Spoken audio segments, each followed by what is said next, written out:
बैठे हैं, बाकी सभी लोग जो मेहमान हैं, सभी प्यारे बच्चे, माताएं, बहनें,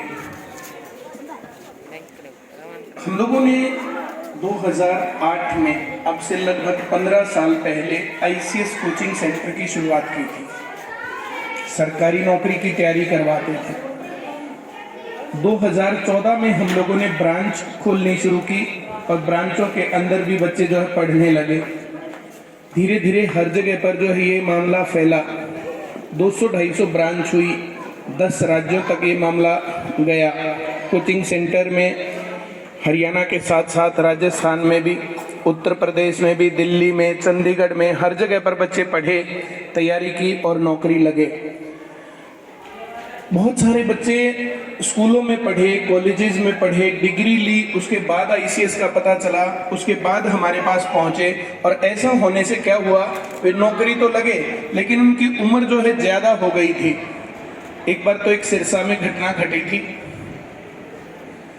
एक 40 साल की लेडी नौकरी लगी और एक उसका 18 साल का लड़का, दोनों जने इकट्ठी ज्वाइनिंग हुई थी 2018 में। तो माँ भी उसी टाइम पर लगी और बेटा भी उसी टाइम पर लगा। तो वैसे लोग बोलते थे कि अगर आप लोगों ने स्कूल में हमें पढ़ाया होता तो हमारी उम्र इतनी ज़्यादा ना होती। पिछले संडे ही गया था मैं, टिटोली गांव है रोहतक के अंदर। एक 33 साल का लड़का वो नौकरी लगा। तो उसने कहा, सर अगर आपने हमें स्कूल में पढ़ाया होता और 12वीं के बाद ये रास्ता पकड़ा होता हमने, तो 18 साल की उम्र में नौकरी लग जाते। 15 साल तक हमने बेरोजगारी और गरीबी का मुंह देखा। नौकरी तो लगी लेकिन इतनी लेट नौकरी होने के बाद फिर उतना मजा नहीं आता है। तो ऐसे बहुत बच्चों ने हम लोगों को मोटिवेट किया कि सरकारी नौकरी तो बहुत लोग लग रहे हैं, 3-4 लाख लोग सरकारी नौकरी लगे हैं। भैया पानी अब मत पिला, पानी के चक्कर में आप लोग इनको जो ऐसे ही रखवा दोगे, फिर आने का फायदा ही नहीं यहाँ पर। तो बहुत बच्चे नौकरी लगे और लगभग सभी कहने लग गए कि आपको स्कूल में पढ़ाना चाहिए था, स्कूल में पढ़ाना चाहिए था, स्कूल में पढ़ाना चाहिए था। हमने स्कूल तो नहीं खोला है, पर स्कूल की पढ़ाई शुरू कर दी है।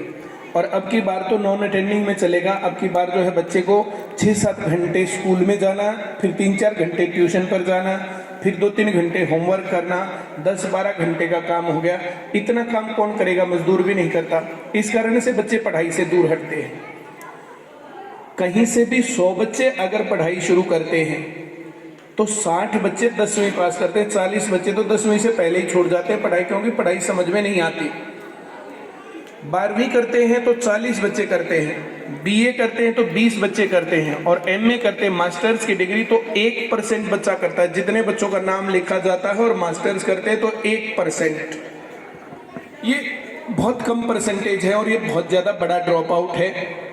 पढ़ाई जिंदगी को जो बनाती है, किसी भी एरिया की लाइफ बदलती है, बच्चों की जिंदगी बदलती है, उसमें इतना ज्यादा ड्रॉप आउट है तो फिर मामला सही नहीं है। और इसका कारण खोजें तो कारण क्या है, उतने अच्छे टीचर हर जगह पर नहीं है। ऐसा नहीं है, मैं ये नहीं कह सकता कि भारत में पढ़ाई बढ़िया नहीं है, भारत में स्कूल बढ़िया नहीं है, भारत में टीचर्स बढ़िया नहीं है। बहुत अच्छे टीचर्स हैं, बहुत अच्छे लेवल तक लोग पहुंचते हैं, बहुत अच्छे स्टूडेंट भी हैं। सुंदर पिचाई जैसे लोग गूगल के CEO बने बैठे हैं। जितनी भी अमेरिका की अधिकतर कंपनियां, वहां पर भारतीय CEO होते हैं। अब वहां तक पहुंचते हैं, लेकिन वो अच्छी पढ़ाई कितने प्रतिशत लोगों तक अवेलेबल है, और जुई गांव के कितने बच्चे उस टाइप की पढ़ाई करवा पाते हैं, भिवानी के कितने बच्चे उस टाइप की पढ़ाई करवा पाते हैं, पूरे हरियाणा के कितने % बच्चे उस पढ़ाई को करवा पाते हैं। अगर पढ़ाई बहुत बढ़िया है, टीचर्स बहुत बढ़िया हैं, तो उनकी फीस इतनी ज्यादा है कि वहां तक आम आदमी पहुंच नहीं पाता। और अगर आम आदमी की रेंज में है तो फिर उतनी बढ़िया पढ़ाई नहीं है। सरकारी स्कूलों का हाल सभी लोगों के सामने है। कहीं पर टीचर्स की संख्या पूरी नहीं है, कहीं बिल्डिंग पूरी नहीं है, कहीं पर बच्चों की स्ट्रेंथ नहीं है, तो कुछ ना कुछ दिक्कत है सरकारी क्षेत्र में हर जगह। वैसा ही हाल प्राइवेट क्षेत्र में। जिन लोगों को कभी सरकारी नौकरी मिली ही नहीं, अपने आप ही जो लोग कामयाब नहीं हुए, वे सरकारी नौकरी के नाम पर प्राइवेट स्कूल में चिपके रहे। जो लोग अपने आप कामयाब नहीं हो, बच्चों को कामयाब कैसे बनाएंगे। तो भारत में पढ़ाई में दिक्कत है।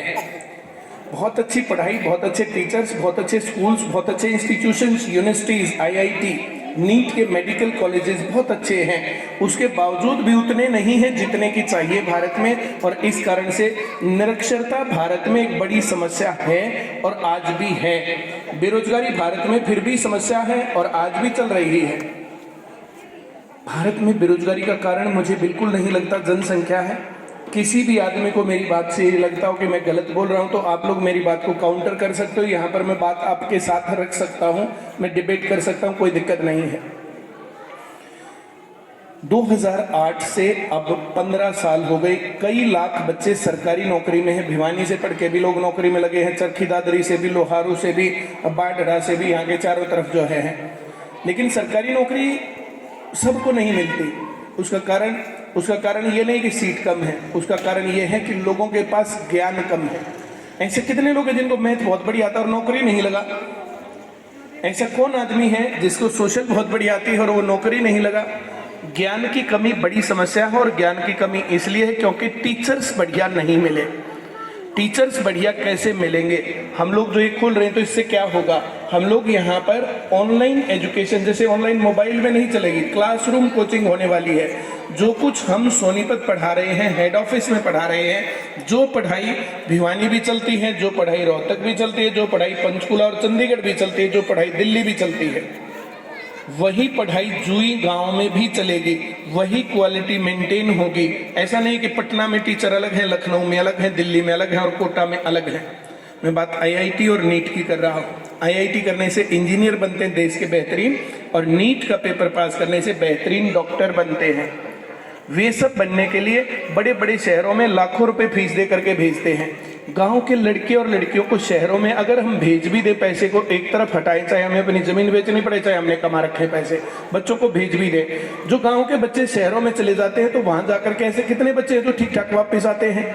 वो गलत रास्ता नहीं पकड़ते, वो नशे के रास्ते पर नहीं चल पड़ते हैं। आजकल जो किस प्रकार की बुराइयां हैं सभी लोगों को मुझे कहने की जरूरत नहीं है, सोशल मीडिया के ऊपर सभी लोग जानते हैं। तो अपने बच्चे को अपनी छाती के नीचे रखते हुए, अपने पास रखते हुए, उसको पढ़ाते हुए, हर रोज उसको देखते हुए, भाई हमारा बच्चा गुमसुम रहता है, हमारा बच्चा खुश रहता है, हमारा बच्चा पढ़ने में ध्यान लगाता है कि नहीं लगाता, हमारा बच्चा पढ़ता है कि नहीं पढ़ता है, माँ बाप की नजर से थोड़ी वो जल होता है। कोई बच्चा कहीं बाहर है, नजरों से दूर है, 1 साल बाद 2 साल बाद पता चलेगा उसने गलत आदतें पकड़ ली, क्या करोगे? कुछ भी नहीं। अब यहाँ पर आपके साथ है तो गलत रास्ता कैसे पकड़ेगा? हर एक माँ बाप को पता चलता कि मेरा बेटा नॉर्मल चल रहा है, मेरी बेटी नॉर्मल चल रही है, या कुछ ना कुछ गड़बड़ है। तो अपने पास अपने बच्चे को रखते हुए अच्छी पढ़ाई गांव में ही करवा के और सस्ती कीमत पर, इतना ज्यादा महंगा नहीं होगा, तो ये पढ़ाई आप लोगों तक पहुंची है और इसी के ऊपर हम लोग काम कर रहे हैं और इसी के लिए हम लोग सेमिनार भी कर रहे हैं। संजय है, अच्छा काम कर रहे हैं। रमेश जी यहाँ पर बैठे भिवानी ब्रांच चलाते हैं। लोहारू वाला भी मैंने देखा था अभी, बाडड़ा वाले जो है, क्या नाम तुम्हारा? अनिल मंजीत, अक्षय, हाँ अक्षय, मैं नाम में बीच बीच में भूल जाता हूँ। वैसे बहुत सारी ब्रांचेज हैं तो, और रेगुलर रूटीन में असल में जो फोन नंबर फीड रहते हैं तो इसलिए जो है उस प्रकार का फर्क नहीं रहता। तो बहुत सारे जो ब्रांचेस यहाँ पर हैं, ये लोग यहाँ पर हैं, आप लोगों के सामने जो भी प्रॉब्लम्स है आप लोग इनके पास जाकर के बात कर सकते हैं। सरकारी नौकरी लगना तो 1-2 साल की बच्चे की मेहनत है, बस 5-7-10 हज़ार रुपये का, 20 हज़ार रुपये का खर्चा लगा लो, 1 महीने की सैलरी से कम खर्चा होता है। बच्चा स्कूल में, भाई बच्चे का मैथ में दिमाग नहीं चल रहा, सोशल में दिमाग नहीं चल रहा, साइंस में दिमाग नहीं चल रहा, तो संजय यहाँ पर आप लोगों को मिलेगा, उसके पास जाओ, बातें करो, ये मेरे से बात करवा सकता है जब भी कभी भी आपको प्रॉब्लम लगे। आज तो मैं आपके सामने आया हुआ हूँ यहाँ पर।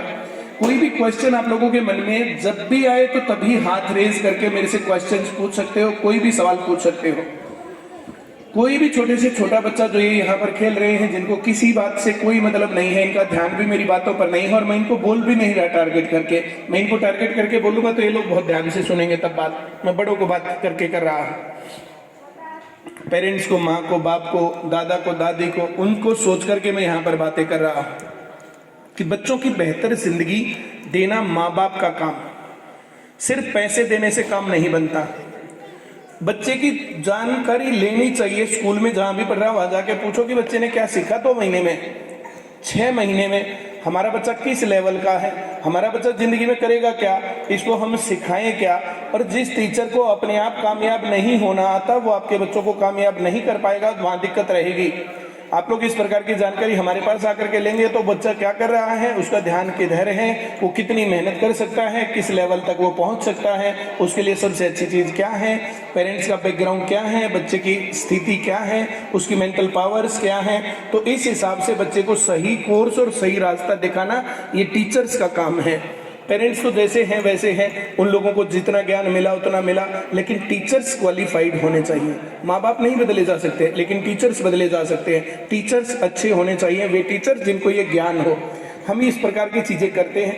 नौकरी तो लगवाने का काम पिछले 15 साल से इस गांव के भी बच्चे पढ़े होंगे, तो ये बैठे हैं जो है हमारे पास ही पढ़े थे। एसआई का पेपर और कई पेपर इनके क्लियर भी हुए थे, गवर्नमेंट जॉब में फिर से हैं। क्या नाम बताया आपने? हाँ, नसीब रापरडिया, ये यहीं से हो ना, इसी गांव से? हाँ।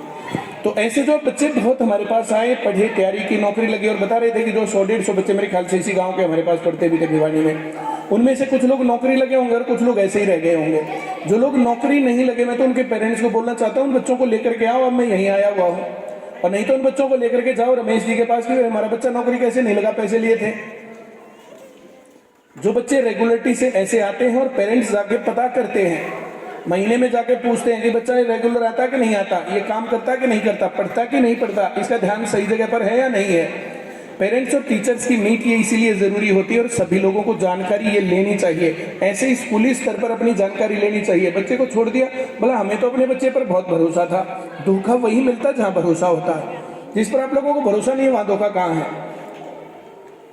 भरोसा तो जहां है वहां धोखा है। तो ये बात है, और इसके ऊपर ध्यान करना चाहिए हर एक आदमी को।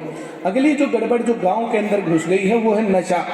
बहुत भयंकर तरीके से हर जगह पर जड़ जमाए हुए हैं और बच्चों की जिंदगियां बर्बाद कर रहा है। पहले बड़ी उम्र में जाकर के लोगों को नशे का जो मामला पड़ता था, लेकिन आजकल बच्चे करने लग गए हैं काम।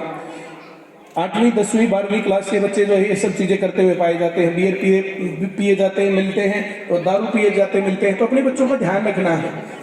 जर्नली बच्चा जो बिगड़ेगा वो शाम को 5 बजे से और 8 बजे के बीच में बिगड़ेगा। तो 5 बजे से 8 बजे अपने बच्चे को ध्यान से रखो, उसके बाद फिर बच्चे का झंझट नहीं है। पहला काम तो हर एक आदमी का ये है कि उनकी पीढ़ी के अगले आने वाले बच्चे दारू और इस प्रकार के नशे और जो तो सूखे नशे और ये सब चीजें जो चल रही है, तो ये ना करें बिल्कुल भी। ये कैसे नहीं करेंगे? तो आप लोगों का सचेतन ध्यान उस पर होना चाहिए। उनका ध्यान पढ़ने में और फिर खेलने में, 2 चीजों पर लगाना चाहिए। इन दोनों चीजों के हिसाब से हम लोग पढ़ाई का कैरिकुलम भी बना रहे हैं कि 9 बजे से 2 बजे हम पढ़ाएंगे। तो बच्चा सुबह 5 बजे उठे, 6 बजे से और 8 बजे गांव में ही कोई ना कोई स्टेडियम आप लोगों को बनवाना चाहिए। खेलने की जगह उनको दिलवानी चाहिए। हर जगह पर सरकार की नीति भी चल रही है कि स्टेडियम बने और वहां पर कोच छोड़े जाए। तो यहाँ पर भी ये डिमांड होनी चाहिए। सरपंच साहब यहाँ पर बैठे, मैं गांव की तरफ से जो है ये डिमांड करता हूँ कि खेलने की जगह अगर है तो बहुत बढ़िया, नहीं है तो आप अरेंज करवाइए। कोच हैं तो बहुत बढ़िया, नहीं तो अरेंज करवाइए। और फिर सभी बच्चे, सभी लोग गांव के उन बच्चों को वहां खेलने का माहौल बनाओ, और जिनके पास समय है वो वहां जरूर जाएं, देखें बच्चे खेलते हैं कि गलत रास्ता पकड़ते हैं। जहां खेलते हैं नशा भी वहीं से पकड़ के लाएंगे बच्चे। जहां जिंदगी बनाने जाएंगे तो बिगड़ने का रास्ता भी वहीं से पकड़ के लाएंगे। इसलिए बहुत सावधानी का समय है ये, और अपनी पीढ़ियों को बचाने का समय है। वरना जैसे पंजाब बर्बाद हो गया, दिल्ली आते से ज्यादा बर्बाद है। और जितने मॉडर्न देशों का नाम सुनते हैं जहां पर जो है लोगों को बुला रहे हैं भारत से, बहुत लोग वहां पर जाके कर रहे हैं काम, तो वहां नशे का हाल कितना ज्यादा बुरा है। वहां जाकर के लोग क्या करेंगे, लड़के क्या करेंगे, लड़कियां क्या करेंगे, कितना किसको पता है। तो इस प्रकार की चीजें जो ये बिगड़ रही हैं, जो ये पीढ़ियां खराब हो रही हैं, जो आदमी सचेतन तौर पर काम नहीं करेगा तो दिक्कत होगी। तो बच्चा खेले और फिर सही तरीके से पढ़े। 8 बजे वहां से आकर के 9 बजे तक सेंटर में पहुंचे, स्कूल में पहुंचे, पढ़े। 2-3 बजे तक ना होमवर्क मिलेगा ना ट्यूशन पढ़ना घर जाके। 3 बजे घर तक पहुंचेगा, जाके 1 घंटा रेस्ट करे खाना खा करके, और शाम को फिर से खेले थोड़ा बहुत। तो उसको अगर खेल के ऊपर और पढ़ाई के ऊपर, 2 चीजों के ऊपर सही तरीके से लगा दोगे आप लोग, तो आपकी अगली आने वाली पीढ़ी बढ़िया बनने वाली है। गांव के अंदर नशा मत चलने दो ना। क्या जरूरत है? सरकारों की तरफ से तो पॉलिसी है कि एक गांव के तो 4-4 तरफ जो है ठेके खुले हुए हैं। हमारे वहां तो जो है छोटे छोटे गांव हैं, उसके 3-3 4-4 तरफ जो है ठेके खुले हुए हैं, और गांव वाले लोग चुपचाप देख रहे हैं अपनी पीढ़ियों को बिगड़ते हुए। ये जो गांव में ठेका है, यहाँ पर भिवानी से आके कौन पिएगा दारू? और गांव के बच्चे को अगर उसके पास पैसे हैं भी और भिवानी से पहले ठेका नहीं है, तो फिर कैसे पिएगा? ये जो इतनी अवेलेबिलिटी हर जगह हो गई ना, तो इसके कारण दिक्कत हो रही है। और ये छोटी उम्र में जो ये नशे पकड़ रहे हैं बच्चे, तो ये रास्ता गड़बड़ हो रहा है। हम लोग तो देख रहे हैं। 2008 में जो मैं पढ़ाता था, 2010 में जो मैं पढ़ाता था, 2012 में जो मैं पढ़ाता था, मुझे उन बातों का याद है। और आज जो मैं पढ़ाई का पतन देख रहा हूं हर जगह पर, ये बहुत बड़ी गड़बड़ है।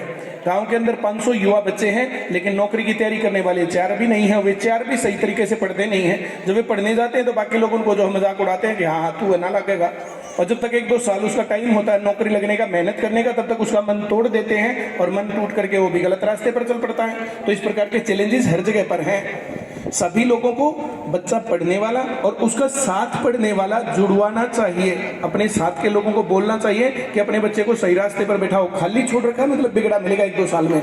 खाली दिमाग शैतान का घर, खाली दिमाग छोड़ते ही क्यों हो बच्चों को। इतनी बातें मुझे कहनी थी यहाँ पर। आप लोगों के मन में कोई क्वेश्चन हो तो आप लोग पूछ सकते हो, और नहीं तो मेरी तरफ से मैंने दोनों बातें बता दी। अगर बच्चा 12वीं या उससे ज्यादा है और कहीं उसके पास रास्ता नहीं, कुछ अच्छा कोर्स नहीं कर रहा है, तो ICS सेंटर चल रहा है। यहाँ से लोहारू भी है, पाटड़ा भी है, चरखी दादरी भी है, भिवानी भी है, चारों तरफ सेंटर है। जिसको नौकरी चाहिए वहां पर पहुंच जाइए। अपने बच्चे की परफॉर्मेंस जानिए। कितना ही कमजोर से कमजोर बच्चा नौकरी लग सकता है।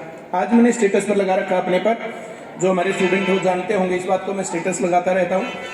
एक लड़का सिरसा का, मैंने कहा कितने दिन पढ़ा, नौकरी लग गया। बोला सर मैं 8वीं में फेल हुआ, फिर 9वीं में हुआ, फिर 10वीं में हुआ, फिर 11वीं में हुआ, फिर 12वीं में हुआ। 5 साल ICS में पढ़ा, मुझे कुछ भी नहीं आता था और मैं अपने दम पर अब सरकारी नौकरी लग गया। आज ये स्टेटस उस पर था। तो चाहे कोई भी कितने कमजोर स्टूडेंट हो, हम लोग वहां पर ये नहीं कहते क्या यार तुम्हें ये भी नहीं आता। हमें पता कि बच्चों को नहीं आता, उनको वहां से पढ़ाना होता है और फिर सही रास्ता देना होता है और फिर एक वातावरण देना होता है, वहां से लोग नौकरी लगते हैं। और इस प्रकार के कितने ही बच्चे नौकरी लगते हैं। तो आपका बच्चा पढ़ाई में अच्छा है या कमजोर है, 12वीं पास है, तो उसको सेंटर में भेज दो, नौकरी लग जाएगा। महीने 20 दिन में जाकर के पता करते रहना। ऐसा नहीं कि फीस दे दी और फिर जराम देगी। आधे बच्चे तो वहां जाते हैं, फीस घर से ले जाते हैं, तो सेंटर में पहुंचते ही नहीं, कहीं और मटर गश्ती करते हैं पूरा दिन और वापस आ जाते हैं। तो इस प्रकार से जिम्मेदारी है घर वालों की जो संभाले। और दूसरे नंबर पर बच्चा अगर 4वीं से 12वीं तक है तो फिर तो गांव में ही पढ़ाई है। संजय से मिले, बातचीत करें, और कोई सवाल मेरे से तो मेरे से पूछ सकते हैं कोई भी। जब हम पढ़ाते तो बच्चे में आ रहा था तो वहां से जो है हाथ पकड़ के, वरना हालत क्या होती है, जहाँ टीचर आते हैं वहां से बच्चे साफ, हेडमास्टर कहीं पर आता तो क्या होता है, बच्चे भागे। अब मैं वहां से आया तो जो वहां से हाथ पकड़ के आ रहे हैं सभी बच्चियां ने जिन्होंने ये परफॉर्मेंस किया। सर हमने आपके लिए बहुत अच्छा गाना तैयार किया है, सर हमने आपके लिए बहुत अच्छा डांस तैयार किया है, सर हमने ये किया है, और हाथ पकड़ के वहां से यहाँ तक आया, कितना अच्छा लगता है।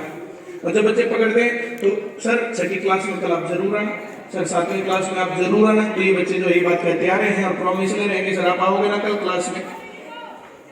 तो जो ये टीचर्स के साथ ये बच्चों का अटैचमेंट है, और जो ये अटैचमेंट फिर जो है वहां से तैयारी करके फिर ये इन बच्चों की पर्सनैलिटी बनेगी, तब वहां पर बात बनेगी। जब बच्चा टीचर से बेदकार रहता है तो बिगड़ गया, और टीचर के साथ अटैच है तो बन गया। पेरेंट्स के साथ भी यही हाल है। बच्चा अगर पेरेंट्स के साथ घुल मिल रहा है, खेल कूद रहा है, उनके साथ बातें शेयर कर रहा है तो सुधर गया, और पेरेंट्स से जो कटता है तो फिर मामला कराया। पिताजी घर में, बच्चा बाहर, पिताजी बाहर, बच्चा अंदर, आएगा ही तब जो सो लेंगे। तो जो इस प्रकार की घटनाएं होती है तो ये बच्चा बिगड़ गया। और जब उनके साथ बैठेंगे, शेयर करेंगे, बातचीत करेंगे, तब वो सुधरेगा। ये कहानी मुझे लगता है कि ऐसा होता है। बाकी अगर आप लोगों की थोड़ी बहुत राय इससे अलग हो तो आप मेरे साथ डिस्कस करें, मैं और बात करने को तैयार हूँ उस पर। कोई भी सवाल किसी के मन में है तो पूछे।